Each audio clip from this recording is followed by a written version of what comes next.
Hello, everyone. This is the Paint the Town Red podcast. I am your host, as usual, Chance Bone, and today we have a very special guest, Tim Talks. Tim has an Instagram. He also has a podcast of his own by the name of War Bros, or actually, the podcast is War Paint, right? Yeah, it's War Paint on War Boys Studios, the Proud Boy Network. That's right. My wife actually runs the show, so to speak. I just come on for background chatter on panels, and on Mondays I do a news segment for Not Neutral News, because everyone's going to lie to you about the news, but I'm going to tell you up front, I'm biased, and here's what happened. So it's on, you said it was on the Proud Boys Network. What is, Proud Boy Studios over on Rumble. You can also find them on X. It's run by Enrique Tarrio, the president of the Proud Boys, and Joe Biggs is, I think, number 2 over there. They've also got Rob, and they even have a token liberal, Patty Don't Surf. After they got released for being set up for J6, Enrique was given 22 years, Joe was given 17. They served, I think, respectively 4 and 3 of those sentences, and then they were pardoned. The pardons didn't go all the way through. Susie Wiles is kind of getting in the way of that, unfortunately. There's a lot of people in the Trump admin that want to distance themselves without actually putting the ink on paper and fixing the destroyed lives from this massive setup. But wow. they started a network just to get free speech out. Anyone that wants to come on can come on. They host commies, they host Nazis, they host people that are apolitical, they host anybody. Their whole thing is like constitutional, First Amendment, we're doing it. Talk. Nice. So yeah, in the January 6th, for those that don't know, I mean, a lot of us in this space know it was kind of a setup. We know now for a fact that there was 274 federal agents during the time of January 6th that were inciting the riots or the insurrection that occurred. So the Proud Boys, what do the Proud Boys do? What's their operation? Well, the Proud Boys originally started as essentially protectorate for the right wing, especially in D.C. Whenever you attempted to have free speech events, Antifa would show up in black bloc with their signs stapled to axe handles, and they'd start shit. They'd start beating people up, slashing cars, and throwing bottles. That's just the way they behave. They're goblins. They're gremlins. If you look back at the anti-facetious axiom that started back in the 30s in Europe, the whole point was to chase nationalists out of local government. They would attack them in the streets, and that's where you had the brown shirts originally came from, to battle these people, to battle back the communists that wouldn't allow you to project political ideas. So the Proud Boys, they formed essentially as a vanguard to go to these events and make sure that that shit wouldn't continue to happen. And officially, they were just a big drinking club. Gavin McInnes was made president, which I think was a mistake. And the whole thing transitioned very quickly into saying, we're not radical, we're de-radicalization agents, we're just guys that want to hang out. And with that sort of mentality, you're not going to get as much progress as you'd like. Yeah. The Proud Boys now are a bit of a shadow of what they were, but a lot of these guys have the emblems tattooed on their body. They can't quit now. A lot of them have lost years of their lives just for being associated, so they're not going to turn around and quit now. It's not what it used to be. Now, essentially, they just do podcasts. They still go to some rallies. They still agitate, but for the most part, it's talking, trying from behind the scenes and talking. Yeah. Okay. Interesting. And you said you were a part of you are now still a part of the Proud Boys, or? I was never officially a member of the Proud Boys, but my wife worked with them extensively. I got to know a lot of the guys at the top, and I respected a lot of what they were doing. I just, at the time, I was entirely disconnected physically, and I wasn't about to leave my pregnant wife during the summer of madness to go out and start getting in fistfights with commies. I mean, it looked appealing, but there's a lot of things that are emotionally satisfactory, but yet you can't live your life through what's going to be emotionally satisfactory. I mean, already by the time I would have wanted to join the movement, I was a felon, and on paper, it's not good to be cross-associating yourself with people that are trying to do good if the immediate suspicion can be put on you by just the nature of who you are. So, yeah, I felt it was better to step away. I mean, my wife and Enrique worked together to expose a pedophile who was in the ranking members of the Proud Boys. Back when they stormed the bridge in San Francisco, there's a famous picture of Enrique Tarrio and Joe Biggs arm in arm walking along the bridge, holding bullhorns. And next to them was a very large gentleman named Joe, who it turned out was allegedly into kids. And he was ousted from the organization. But after that, especially looking at the way Gavin was talking politically and de-radicalizing people, and it left a real bad taste in my mouth. So I didn't want to actually sit there and wear their colors. Do you know what I mean? Yeah, no kidding. And that's not a reflection of the rest of the group. As soon as they found out, they were putting his face on targets at practice ranges and drills. So it's not like they had any love for the guy once they found out. But still, just the whole thing left a bad taste. And for me, I didn't feel that it was a good time to join a gang or a drinking club or however you'd like to describe it. Yeah, and maybe was there any Did you guys figure out if he was with the feds or anything? There were a lot of allegations going back and forth around high levels. Anytime you have a successful political organization, especially something that threatens the active administration or pushes, there's going to be insurgency from the federal government. It's what they do. It started back with them and getting involved with and then running things like the Klan, or getting involved with and then running things like even finders keepers. I mean, you'll find that the government is involved in more of this shit. I mean, you can think back to Nancy Whitmer. When Nancy Whitmer, the governor, was threatened with kidnapping, the reality was, of the 13 people charged, 12 were federal officers. 12 of the people in this plot were feds, either paid informants who'd been informants on paper for a long time, or they themselves were agents. So was there ever really a plot? If one guy said something cute in a chat, got added to a group chat with 12 feds, and now they're making plans to kidnap the governor, and then all of a sudden you get arrested because your 12 friends just set you up, but they totally stopped a crime.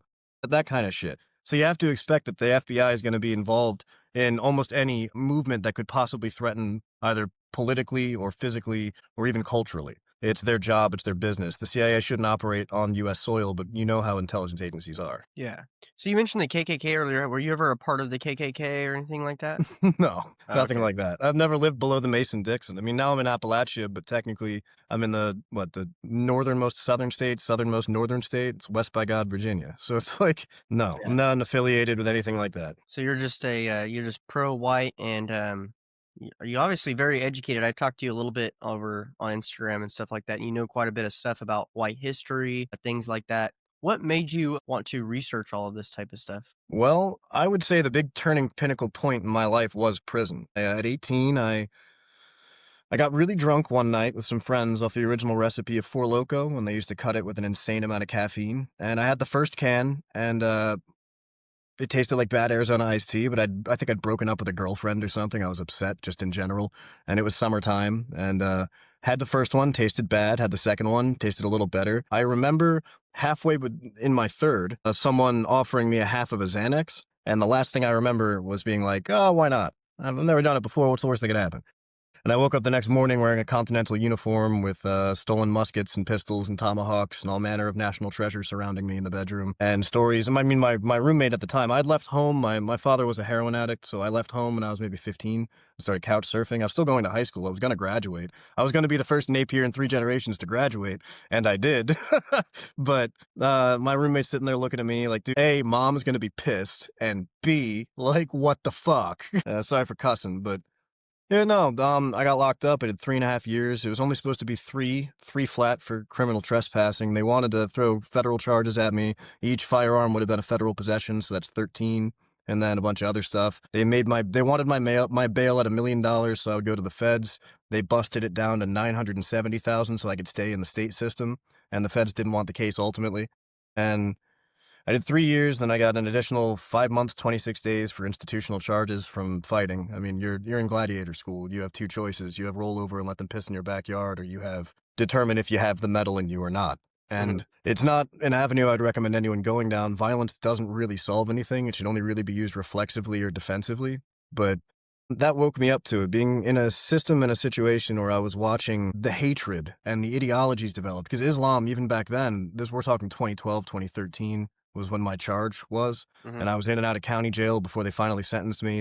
Like I said, I was technically homeless. I was sleeping on couches, still trying to graduate high school, and like ducking a parole officer or probation officer going to random addresses I would give her because I didn't know where I'd be. And you can't ask the system for help in that sort of a situation, because especially I realized from experience as a young white man, you should just know better. And I would watch people go up in front of the judge and be like, "Oh, I violated for smoking crack like the fourth time." And they'd be like, "Well, Mr. Garrison or Mr. Henderson, you really need to leave that crack alone. I'll see you next week." I go up for missing a time to come in and check in, and I'd immediately get 5 more months or 6 more months. Just it seemed broken, and I didn't understand then anything politically. At the time, I had a mohawk. I'd finished ROTC. I was planning on joining the military, but that was for the money. I mean, and I don't want this to be offensive to veterans, but to a certain extent, joining the military is like the male equivalent of becoming a stripper. Your body can do this. If you train your body, you can do this. Don't think, do what you're told, go, make your money. It's easy in that sense. If you have the spine and you have the mental fortitude to strip back the little bitch in you, then you can be a fine soldier. You just do what you're told, and you make sure that you put others ahead of yourself. Because the natural instinct when someone's shooting at you is to duck. If everyone ducks, everyone dies. People need to run towards it. So, like, I don't know. Prison put me on the back foot for the first time, being surrounded by I mean, I grew up in a ghetto, but so I was not completely foreign, or the concept of racial violence wasn't foreign to me. I mean, I watched my mother get assaulted when I was a kid. It's not fun stuff to be in a situation where you're demographically outnumbered by people who hate you for intrinsic traits. But Mhm. Islam in prison was a big wake-up call for me. Seeing the way that the Muslim Brotherhood would operate. I mean, I can't call it the Muslim Brotherhood because that's an official like global entity, but seeing how this brotherhood of Muslims would take in gangbangers and bend the rules and still do drugs and smoke cigarettes and engage in rapes and stabbings. And at the same time, this religion was a big part of their life. What I seemed to garner from that is the religion was more about race and theology than it was about, or more about race than theology. It was more about rejecting Jesus as the white man's God, rejecting America and embracing the hostile ideology that had attacked it in 2001. Like, I think Islam becomes appealing to people who feel put on the back foot. And that's where I think the theory that Islam was created entirely by Judaism begins to make sense, because you see it wielded consistently as a broom against Christian nations. But for the most part, ISIS doesn't really attack Israel. You don't see a lot, like the only time Muslims get upset at Jews, you see them protest outside synagogues in New York City. When Muslims dislike Christians, they drive the trucks to Christmas parades. So for me, I started to see it as race and creed and folk and kin, like being locked up in a situation where every white guy you see, if they're not going yo yo homie with tattooed numbers on their neck, they're your buddy. And that extended to Hispanics to a large degree as well. They were the only other people I would see regularly attending church. I could get into prison politics with you if you really want me to. It's going to be a complete world beyond what I'm sure a lot of your viewers are used to. But Yeah, no, I'd of love to hear about it. I think too, when you're in a prison setting, it's like they segregate based on race because they're in kind of like everyone has to look out for each other, and we have our natural instinct to always back each other's race. It's just another aspect of like what we hold together as who we are. So, like, if you have a bunch of Christians and Muslims, it's like, well, if they compete in any game, even if it's chess, the Christians are going to want the Christians to win, the Muslims are going to want the Muslims to win. But there's also another aspect of life that we like to pretend like doesn't exist, which is the one of race. When you have a group of Mexicans and whites in a room, they will soon, especially when, with a threat of violence and survival, they will soon segregate themselves naturally. So yeah, tell us about that. Well, yeah, prison's a microcosm for society. The difference is it's a microcosm that consists entirely of the dregs of society. The leftovers, the unwanted, those who are incapable or have either made mistakes and are capable of reformation or are capable of reforming in some way, or those who are not going to be aided by this process and instead are only going to be made worse, or those who are proud of their crime to begin with. So you've got a very small percentage, I'd say, of prison inmates who really are going to benefit from being incarcerated. It's very, very few, if any, because the system itself and the conditions you're in, they inhibit violence, or they don't inhibit violence, they encourage it. They bring you back down to a much more base version of yourself. Hmm. Survival becomes a big piece of it. The Marxism is a concept that I saw blowing up within the Islamist communities in prison, because the idea of class oppression makes more sense to a person who feels that they are being victimized. To explain that there's a system behind that victimization is comfortable. Hmm. It's not me, it's happening to a whole bunch of people because there's a broader enemy. And at first, I had a hateful reaction to the whole situation. I became very hostile towards everybody in general. But as you start to tribalize, your view of the world will shift. And what I started to realize about racial politics in prison, all right, there's something called the United Blood Nation.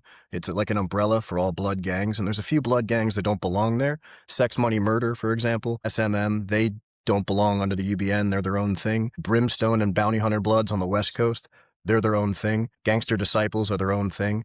But under the UBN umbrella, if you go to prison and you're blood, you and Nieta, which is it's not a street gang, it shouldn't be, but it's what the Latin Kings and MS-13 and a few other Hispanic gangs all fall under the Nieta umbrella when they get locked up. So it doesn't matter what set you were running, you find out who the big homie is, who the captain or the general, whatever terminology they're using individually. Sometimes they do it through family structure, like La M uses a family structure, so you'll go to Padre or you'll go to like Abuelo and you'll talk to him. But it doesn't matter what set you were running, now you fall in together and you fall in line. Prison's all about money for the outside. It's about drugs. It's about, Of course, it's about violence and control and humiliation and destruction and desolation. I mean, crabs in a bucket mentality that people often hold towards the black community if you're put in an environment that's increasingly violent and hostile, and it's even hostile within your own demographic, let alone racial hostility from everyone else. Then you add the guards on top of that. Then you add the fact that you knew you had a life before you got put in, and that's gone now. So, like, you're upset in general.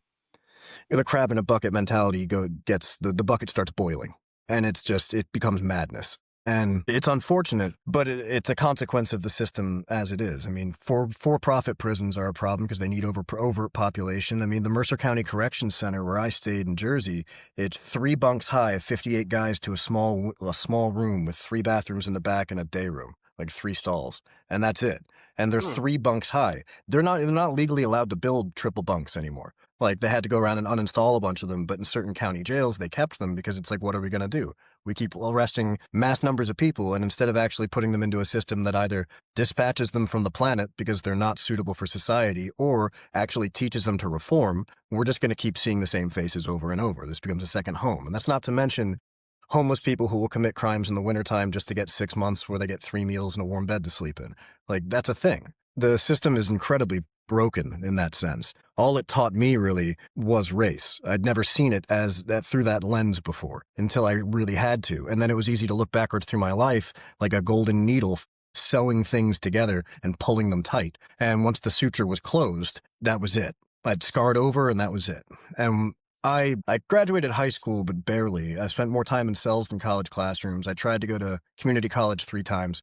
Didn't really work. I kept her up and out because I didn't have the money to stay. Pell Grants and everything else from not having parents are helpful, but it's not enough. After the books and food and rent and just getting there and bus fare, gas, it's a lot. So as far as how I learned everything that I know, I just decided that it was my job to know more because I'd been in a situation where they could take away everything from you. They could take away your dignity, your clothing, your freedom, your access to clean food and water. I mean, guards will starve you. They'll beat you. Guards are gang members, most of them. As I noticed, a lot of guards are gang members who were told by the big homie on the street, don't get caught doing this shit. Just get locked up and help our brothers out inside because a packet of heroin you get $80 for on the street, you can make $300 for inside or more. So it's more profitable to have gangbangers as guards. And there's also white nationalist guards. I'm not going to say it's just one side, but there's also just dickhead guards. I mean, at Mercer County Corrections, there were guards that were sexually abusing kids. Like, they would offer them cigarettes for sexual favors and stuff. And, like, specifically, they were preying upon young, effeminate black boys, like black men, maybe 18 to 22. And I thought that was fucked up. What? I thought that was fucked up, but the black gangs would Wait, tell wait, the the young... wait, there are wait, Yes. No, male guards. Male guards. Yes, one of them. I'm not going to say his name just because there's never been official charges, and it seems yeah, well, stupid yeah, to do that sort of of thing. course But not, yeah. there was a short. There was a short black guard who used to prey upon these young effeminate black dudes and take pictures of Dang. them. Take pictures of them in exchange for cigarettes and like just cigarettes, rolling tobacco. Yeah. And the big homies in their gangs would seek these kids out, get them inducted, and then send them off and pimp them out to get cigarettes so they could smoke cigarettes and watch PBS and stuff. It's like, but it's all about brotherhood. It's all about racial solidarity. No, it's not. It's a lie. The sort of mentality that preaches hate towards anyone and oppression and extortion and everything else. They don't give a shit about anyone else. If you're comfortable pimping someone out, but you're going to call them your brother and get the same matching tattoos and all this shit. It's like now, I'm not going to say the white gangs are completely free of that either. It's called Crash Test Dummy, right? There's been plenty of prison YouTubers who talk about this, but they'll get someone in. They'll tell you that if you want to join, like, you just got to do what you're told, and they'll let you ride around with them for a bit, and they'll feed you, and they'll teach you to do push-ups and whatever else, and you'll get a little rhetoric. But then when it comes time for you to do your end, after you've now been fed well and you got, sneakers and you've got a nice place to sit at lunch and stupid petty like recess shit, like when you're a kid. Like, oh, well, I get to hang out with Billy and they got a football, so that's cool. I'm a cool kid now. Like, okay, well, now Billy's going to tell you got to go stab Jose over there, or you got to go take care of this or that, or like, hey, so-and-so's roommate is a chomo and he's looking at parole, so he doesn't want to do anything about it. You're going to have to go hot water him, which is where you boil lotion and butter packets and sugar in a cup in the microwave until it's boiling and you throw it in someone's face. And then when they try to peel it off, your flesh comes off. It's a, Dang. I mean, anything they can use to hurt each other. I mean, I watch people make knives out of saran wrap. You get saran wrap when you go to court. They give it to you in sandwiches, and you just fold it and microwave it, and fold it and microwave it. Keep pressing it against the ground until it's a hard piece of plastic, and then you go stab somebody over a pack of ramen noodles or something. Like it's madness, but that's what it is. And you're dealing with low IQ, low impulse control people who have gathered around the promise of violence, not just the action of committing it, but the promise of more. And that's what unifies them in a structure. It's like, hey, we get to do this again and again and again, and no one's going to do it to you, or all 8 of us will jump on them. And it's a microcosm for society. We watch the shit happening on subways. We watch it happening on buses. We watch countless clips. You and I were just talking about that clip the other day with the white kid. You just kicked me in my back. Like, that mentality, the pack aggressive mentality, it's tribal, and it comes, in my opinion, from who a lot of Africans are. Like, they didn't have to go through the Renaissance and the Dark Ages. They didn't have to go through the Bronze Age. They didn't have to build a society where they had to learn to respect each other because everyone was armed. They didn't have to struggle against the wildlife to then conquer it and cut the trees down and build a settlement. They were just dropped here. That's They were the thing. I dropped was into talking to this. somebody else today too. It's like, I don't, do I think that like blacks shouldn't be able to fly on planes because they didn't invent the planes? No, I don't think that. But it's like, okay, how do we invent the plane? Well, a lot of guys died trying to invent the plane, right? They Yeah. try to do it, they jump off a building, boom, dead. Okay. And then even once we invented the plane, we figured it out, those people died because we had to learn all the lessons of what it is to fly planes regularly and put more weight on planes, right? Yeah. This was a huge process, and I think hundreds or thousands of people died going through that process. And now, yes, fine, blacks can fly on our planes. Okay. But they're flying on planes and then they're talking crap about us too, though. Like they're laughing in our faces saying, actually, we built this. It's like, what? I don't know. I hear what you're saying. I think the big problem here, as far as not allowing them in certain locations based on race, is more like if you just applied the law, if you just said you committed the crime, you're going to do the time, and Yeah. then you extrapolated that one step further, because this was a thought I had when I was locked up. Mind you, I didn't embrace Christianity until very recently, the past few years. I was pagan because everyone I hung out with inside was pagan, and it was racial politics, and it made Yeah. sense. Yeah. And it wasn't until I started having children that I really started to realize there has to be more to it than this, because the mentality I developed through paganism was a warrior mentality. It was survival based. It was Yeah. right now. And all Europeans, for the most part, our ancestors at one point were pagans. Yeah. And we were pagans for the most part because to go a Viking meant to go raiding, to take resources you did not have access to. You could not bake bread because you could not grow grain. You ate cows when you found them because they were made of protein. You didn't milk them. That didn't make any sense. So I need that meat now. I'm fucking hungry. Like, so the idea that that's the mentality we have to drag into the modern world, it's asinine. And unfortunately, a lot of the critiques you can make about Vikings, you can make right now about demographics in this country, the way that they behave. They feel that they don't have access to resources, but instead of earning the ability to have access, they take it. And then when they take it, they feel entitled to it because they could take it. It's the fascist concept of might makes right, but it's an inverted one. And it's one that a lot of armchair philosophers don't understand. What you're talking about is a black dude stabbing you in the neck from behind on a subway because he can. That's what might makes right is. You need more than that. You need the Magna Carta. You need Christian ethics. You need logos. You need it. Yeah. You need to embody it. Because Yeah. yeah, like you went to the gym today, and the reason you didn't pick up a weight plate and smash someone's head with it because they looked at you funny is because you know that that's the wrong thing to do. That everyone has the capability to be a horrible person or a great person. It's choice. And in my opinion, what's going to help influence that decision is your ethics and your logos. And a lot of that can be developed and derived from our own people if you just look back in time. Yeah. I think people in our kind of sector of politics too, we're being racially awakened, I guess you could say. And there's kind of an argument between like what comes first, racial makeup or ethnicity or your religion, Christianity. And I always argue that I'm like, well, they're not one or the other. It's like one is the moral set, one is like your morality and what you think of reality, and one is your ethics, is your tribe, is your people. They are very different things. So I wouldn't put one or the other above each other, but they're both needed, in my opinion, for America. Well, I mean, the argument from a lot of pagans is Christianity was an African religion. It started in the Middle East, moved through Africa. The first churches were in Northern Africa, and then Yeah. then it came to Europe. And Yeah. Jesus was a Jew. I mean, yeah. Yeah, he was born with Semitic blood. The other half of that is the biggest pagan tradition that's been successful is to convert to Christianity and engage in the Crusades. To realize that your people are going to be targeted by someone that sees pagans and Christians and atheists the same, sees them as infidels. I mean, Thomas Jefferson talked about this. We went to war with Islam in the 1790s. I mean, from the halls of Montezuma to the shores of Tripoli. What happened in Tripoli? 1801, we went to war with the Barbary Muslim pirates to try to get back their hostages because we weren't going to keep paying fees. And the Barbary slave trade saw whites, all whites, any denomination of Christian, non-Christian, saw them enslaved. The men were gelded and worked to death, and the women were raped to death over the course of about 2 years. Wow. There's so many books on this. We just don't talk about it because it disrupts the racial narrative that white people are always the bad guys. So as far as race before religion, you have to consider that if there's a race that is being fed programming to tell it that you and your faith and your people are bad and thus have to either change or mea culpa for things you haven't personally done. If we're getting to that level of racial targeting, then of course the natural response from people is going to be like, okay, ditto. I'll put that right back at you. No blacks on planes. It doesn't get you anywhere. Not really. And it turns off 90% of the audience that hears it, because even if they know these things to be true, they know that there has to be another solution. I mean, can I curse on your show? Can I say things you can't say? Yeah. The total nigger death concept, which you see as memes, the right-wing death squad memes that you see, those are developed through armchair philosophy and memetics, which are fun. Everyone likes jokes. And then the third branch of that is history. I mean, what happened in Chile with Pinochet?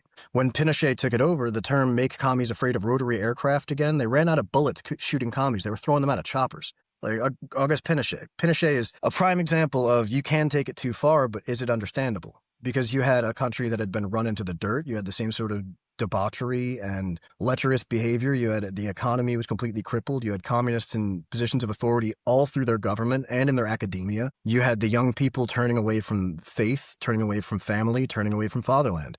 And when that starts to happen, there is usually an extreme response from people who disagree with it. And realizing you've been lied to, in my opinion, is a big wake-up call for people. Because if you don't see race, race sees you. You have to acknowledge that. And if we're going to have conversations where we're going to have mutual respect, then there can't be some underlying current of I owe you something because of the color of your fucking skin. Because, and I made this point the other night about reparations, it wouldn't work anyway. Think about it logistically. Take the emotion out of it. What happens to 90% of lottery winners within 5 years? They're bankrupt. Yeah, they're bankrupt. They're dead. Or they're in jail. 90%. If I give you a car as a gift, the odds that you're going to foreclose on that car, you're not going to be able to keep up on the payments for the insurance. If I gave you 10 cars right now, Chance, and I told you couldn't sell them, you have to keep them. How many of those cars are you going to have next year? It's if both of us were dropped into Dorian Yates's body in his prime right now, the bodybuilder, and we were walking around like 350 lean, huge. How long until you're weak and you're flabby? And because you can have as much responsibility as you can handle. And if you haven't worked the steps, if you haven't walked all the way up the ladder, if I picked you up off the ground and just put you on the ladder at the top, you're going to fall all the way down and break your shins. Yeah. Like you got to walk up the rungs, and you can't just give people. Yeah. They want us to remember our inheritance when it comes to all the evils that we've committed, but they don't want us to remember our inheritance or feel that we're owed anything because of for all the good things that our people did. And when I say our people, I mean Americans, Americans, like Trump said just the other day, it's like we invented everything, right? And it's true. We did invent a lot of stuff, but yet we don't reap the benefits of those inventions. We actually give those benefits to other groups of people that I think in our opinions, we're fine with. But when they spit on our face and they hate our guts and they want to kill us and they're happy when white people are going extinct, that's when we go, maybe race does matter, They say that it's a meme, but memes are great. What radicalized you? You did. Becoming politically aware, to circle it back, my wife is Ann Coulter's niece, and she was lefty. She was running a marijuana dispensary in California, trying to get people off of Suboxone and methadone and onto recreational cannabis. Because normally you stop smoking after a while, you're just resetting the synapses in your brain. Problem with things like heroin or cocaine, basic drug lesson, they dump the dopamine. That's why they call it dope. Then your dopamine receptors can't make enough. So now you need the drug just to not feel like killing yourself. And then it just it keeps going that way. I mean, that's where intervention with lesser chemicals, like I'm an American nationalist. I think we can grow everything we need here I don't think we need Tylenol. I think you can just let the Farm Bill do what it's doing. I think like you don't need if you don't need to import Russian vodka. We can make whiskey here. Like you don't Yep. we can do all of that. And I'm no Puritan. I think things in moderation are fine. I know you and I disagree on that a bit, but if you're doing something, anything, and it's becoming an actual drag on your health or a drag on your ability to relate to people around you, anything at all, looking at your phone, watching a show, porn. No, porn's completely bad. But everything about porn is bad. The woman you're watching doesn't want to be doing what she's doing. The guy doesn't. Usually, the guy's on drugs and gay, doesn't want to be doing what he's doing, and the whole thing's making money for other people while giving them a lifetime of shame and their kids a lifetime of shame. Yeah. But you also admire your own wife, and you admire her in a sexual manner at given times when that's appropriate, so, there's a I mean, spectrum of yeah, well, it's like all the 7 deadly sins. You can say that in moderation. I mean, without wrath, how am I going to decapitate the home invader? Without lust, how will I make children? Without gluttony, how will I feast? Without sloth, how will I lay down? Like without the need without pride, how will I comb my hair? They're deadly. Right. Everything is deadly. These 7 are deadly if you take them to the forefront. Like, but That's if you funny. actually take a step back and look at it, they're human. They're parts of the human condition. I'm a Yeah. sinner. You're a sinner. Everyone watching is a sinner. There was one perfectly moral man, and they nailed him to a piece of wood. So, like, the I don't mean to laugh at it, but it's It's so fun and I dark. think it's funny what you said about combing your hair, it's true. If you don't have no ego, it's like you're not gonna get out of bed in the morning. You're not gonna care. You're gonna be the dude. You're gonna be Big Lebowski all day. Just It's like, "Come on, bro, be egoless. Stop brushing your teeth. Stop eating healthy. well, Stop, no, be to egoless." some degree that's necessary for nutrition, but I mean, you don't have to comb your hair. You don't Yeah. have to shave. Well, yeah, if you don't care about if you're not an individual, you have no ego, it's like, "Why do it?" You know? Well, So you have to have somewhat of an ego, like, you're not gonna have no ego, but, yeah, that's the whole thing with the Bible and, like, when you research Christ, that's why it's so, it draws me in, is because it's not like the Muslims which are like, "No, kill everybody that doesn't agree with you," and it's not like the Jewish religion, which is, like, very smart and thought out and very intelligent, but it has, like, an underlying, like, well, there's not really good and evil, it's just kinda like you're doing this for your greatest success. That's what makes it good is success. And then you have like the Christian religion, which is or not all Christian sectors they're all different, but there's something that happens when you read the Bible yourself and you start getting in touch with what Christ did, the actions that he made, the instances that happen. And like there'd be two guys arguing. He would pick the third option a lot. And I yep. know I spoke this with you too. It's like it's such every time you research him and you get closer to him, you feel it. It's like it's a perspective that you never saw coming.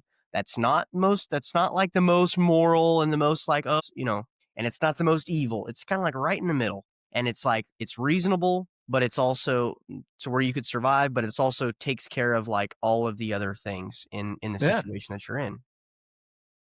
I mean, it's not an ironic turn of phrase that Christ was continually pushing towards the third position, because there is a third position. In almost everything, there is a third option. There's the reactive emotional response immediately. There's the passive suicidal response of doing nothing. And then there's somewhere in the middle. Like a person scratches your car, you don't have to shoot them, but you shouldn't do nothing. Yeah, Like sure. You're like, oh, go ahead. there has to be a line. Yeah. And as far as the third position, I mean, people like to bring up paganism, especially in connection to Nazism, to say that Hitler was essentially a Satanist because he had runes everywhere. And I mean, I got runes. Like, Wait, that's ruins? You said ruins? runes, RUNES. He used a What lot is of the flag runes. behind you? I was going to ask you about that. This is the Confederate battle flag, but it has the eyes of Odin instead of stars. Oh, that's cool. I like it. You can get it at Dissident Minds Bookshop. They're not affiliated with me. They're just a really good bookshop. Pretty much anything you wanted to read that you were told you can't, you can find there. And they also have some pretty badass merch. But What was it called? Dissident Minds Books. It's Dissident Minds Bookshop. Just Googling Dissident Minds Books will bring it up. But what I was saying about Christianity and picking the third position, like I know that Nick Fuentes brought this up not too long ago, and that was very interesting because for a while I've been yelling mostly at my wife about it, and she's been telling me to just make another social media account till it gets banned. I mean, I'm on Instagram for now. We'll see how long it lasts. It's usually not very long. Just make another one again. like, but we are living right now under anti-national socialism. It's socialism, but it's only for those who aren't of the nation, don't want the progress of the nation, don't want to participate in the nation, don't want to work, don't want to assimilate, don't want the nation to progress. Like, it's anti-national socialism. If we Mhm. had a nationalist government applying socialism, you'd be getting food stamps for working 40 hours a week, not because you can't.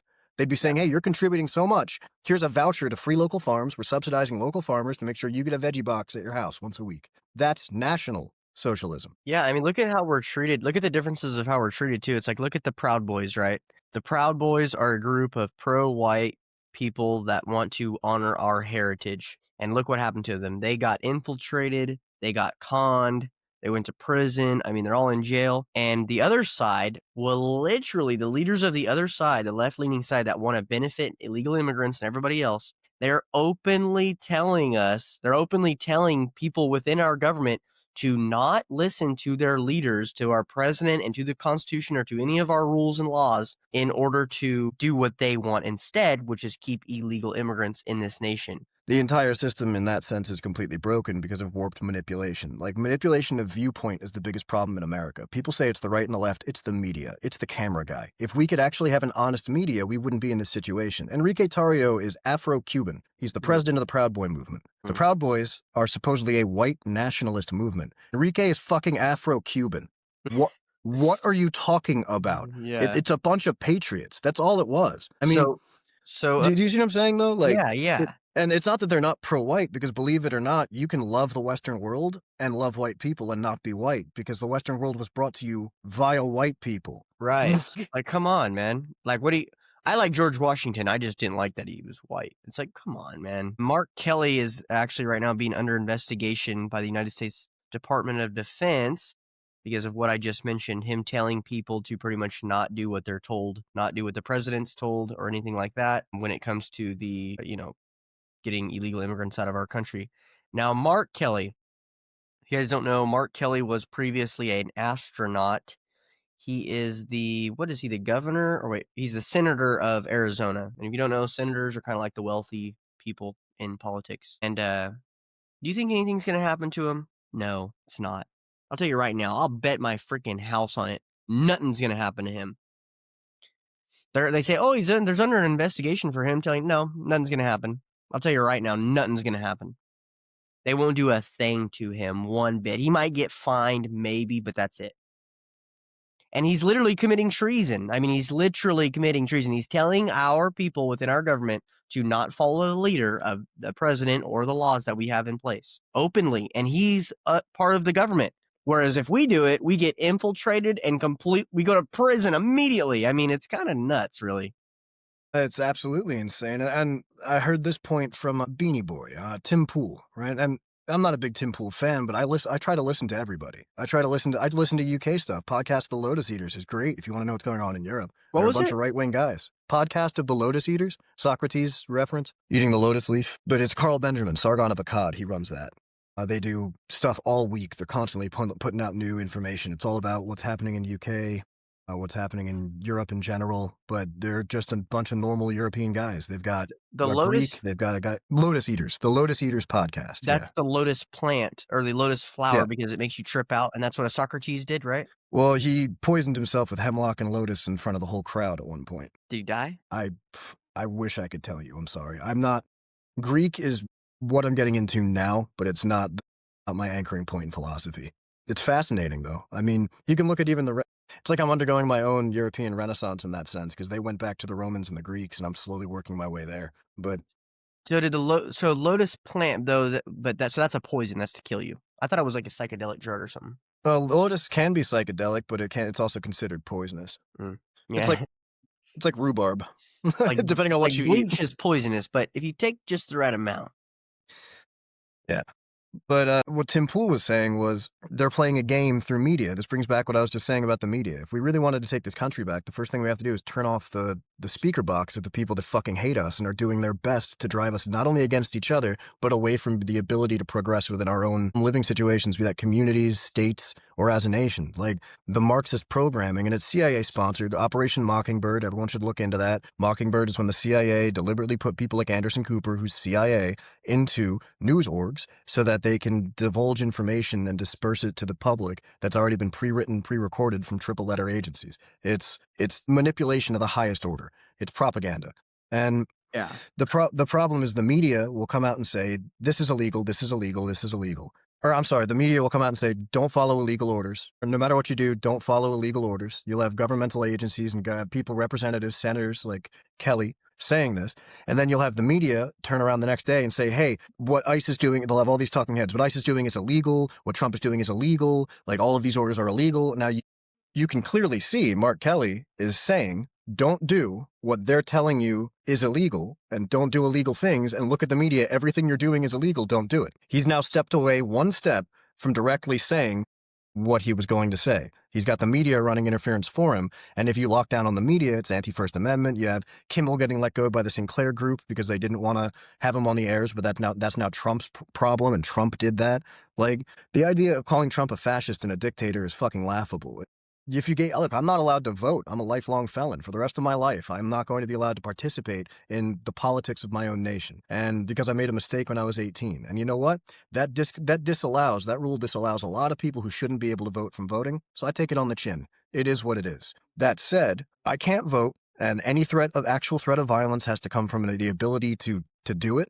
So I can't vote, and I'm never getting elected to positions of power. But if I was given the keys to the car, so many people would just be getting waterboarded with gasoline and fucking Gitmo, man. Like, it's just actually they're going to call you a fascist no matter what. They're going to call you a dictator no matter what you do. Take the gloves off, shut the cameras down, replace Rachel Maddow with an AI version of herself. No one will fucking realize it. Like, I'm just saying, like, if he was going to do something extreme, he could, but we're not. We're not there. That's not who he is. It's never been who he was. He was a lifelong Democrat from New York. Like, people like Mark Kelly, they're not going to get punished because this is all a big game of talk. It's a big game of let's try to work the left and right up against each other so that each one can try to terrify their group into voting for them because of how scary they make the other shadow puppet look. And we're marching ourselves in the same direction no matter what. We just saw the last 20-year deal we did with Israel. We've seen that we're gearing up for war in either Venezuela, or we just fucking bombed Iran. This shit to me, it doesn't make logical sense. Unless you're considering that the goal is not the improvement of our nation, the goal is to maintain a global status quo. And that's my feeling on that. Yeah. Our society is in the middle of it's on the decline, and we have to, Rome almost fell a bunch of times, and then it got revamped, and things got good for a little while, and then it got bad, and then good, and then bad, then good. We all know the age-old saying, strong men create good times create weak men, and so on and so forth. Camera just died. Yeah. Hello. So sorry, we had some technical difficulties. My camera just died. But what I was saying is that, there's a cycle of societies, and right now we're at the bad times, and the strong men have to rise. And I think Tim and a few others, listen to them, gather together, get with the people in your area. During the Revolutionary War, we had little militias everywhere, and that's how we were able to fight against the Brits. We have to do that now. I'm not suggesting start a bunch of militias. I'm just saying get together with your neighbors. Make sure you know the people around you. And if things do hit the fan, we're prepared. And it's fun, honestly. It's not all like, it's doom and gloom. Everything's going to suck. It's actually kind of fun, actually. It's fun being a man, like taking care of your family, getting weapons stockpiled, gold, making bunkers in your backyard, things like that. That's actually fun, actually. So I know Tim probably enjoys doing stuff like that too. So yeah, contact us and we can maybe chit chat and see what you got to your disposal, or what you have at your disposal, and or to your disposal, or what am I trying to say here? I don't know. Whatever you have around you, what you can use at your disposal. There we go. And it's fun. What do you think, Tim? Yeah, I think it's important to realize that everything you thought was cool when you were 12 is big trucks, big titties, building stuff, punching people, being American, chugging the beer, Stone Cold Steve Austin, off the top ropes, going fast on your bike. It's all fun. Like, the best thing you could do with your life is to actually live it. And the best way to get revenge on someone who hates you is to live your life well. Like, that's all you need. They say that you can't afford kids. Have kids. Have too many kids. Trust me, it's easier than you think it is. Yeah. You just start doing it. You want to exercise, you feel emasculated, stop eating soy-based products, start picking up heavy things, start doing push-ups. Just do it. No matter how many push-ups Chance does tomorrow, it's not going to affect how strong you are. So don't live through the window. Don't live through the mirror. Start doing shit. Because you're the only one that's going to do it. And before you realize it, it's too late. There's nothing worse than too late. That's the bad part. So why don't you just get off your fucking ass and go have some fun, and make sure the fun you're having is fun that isn't hurting you. Like, as long as that's happening, you're good. That's it. I think with that being said, I think we're gonna end it there, and I'm gonna go fishing. Hopefully, catch All some right. fish. Have fun, go fishing. Make sure you follow his podcast. He's a good guy. You can find me on Tim Talk 6, TIMTOX number 6 on Instagram, and Tim Toxics, the word toxics, all in one on Twitter. I Oh, won't be okay, there for long either, but I'm there for now. perfect. Yeah, I'll definitely follow you on TikTok too, or on X, because I know they're a little bit more lenient. So, Just a all little bit. right, everyone, this is the Paint the Town Red podcast. We hope you guys have a wonderful week. We will see you tomorrow. We have another guest coming on, and then don't forget about our Friday, our Fear Friday live on Instagram. And I think Tim, are you gonna be able to make it on Friday for live? Sure, I can be on Friday. Okay, perfect, cool, sounds good, awesome, guys. Have a good one.